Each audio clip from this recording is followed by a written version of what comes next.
હું doctor કયોમસ Mughal Shri Ayurveda Panchakarma એનોરેક્ટલ hospital Bardoli. હું મારા એક ભગંદરના દર્દીનો અનુભવ તમને જણાવવા માંગુ છું, તો આપણે એ દર્દી સાથે જ વાત કરીએ. હા, તમારું નામ બોલજો ભાઈ. ચૌધરી રાજુભાઈ ફરિયાભાઈ. હા, શું પ્રોબ્લેમ હતો તમને? ભગંદર હતું. એટલે શું થતું હતું? જે થોડુંક પીળું આવતું. હા, પરું નીકળતું હતું, ગુમડો જેવો થયો. ઓકે, વાંધો નહીં. બહાર કેટલા વખતથી દવા કરતા હતા તમે? 7 મહિનાથી અમે કરતા હતા. દવાખાને 5-6 બતાવ્યું, હા, પણ એ લોકોને બરાબર રિઝલ્ટ અમારે આવ્યું નહીં. હા, એટલે પછી આ દવાખાનાનો એડ્રેસ મળ્યો અમને. હા. એટલે પછી અહીંયા આવ્યા, ઓપરેશન કરાવ્યું.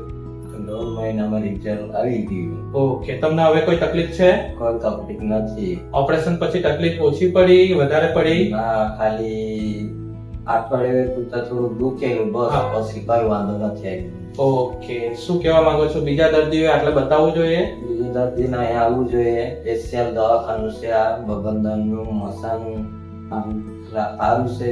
હા, આટલેના સ્ટાફનો અનુભવ કેવો છે? સારું છે બધું. વાંધો નથી? વાંધો નથી. ઓકે, ચાલો તો હવે દર્દીઓ કોઈ પણ આ હરસમસા ભગંદરથી પીડિત હો તો શ્રી આયુર્વેદ પંચકર્મા એનોરેક્ટલ હોસ્પિટલની મુલાકાત લે. આભાર.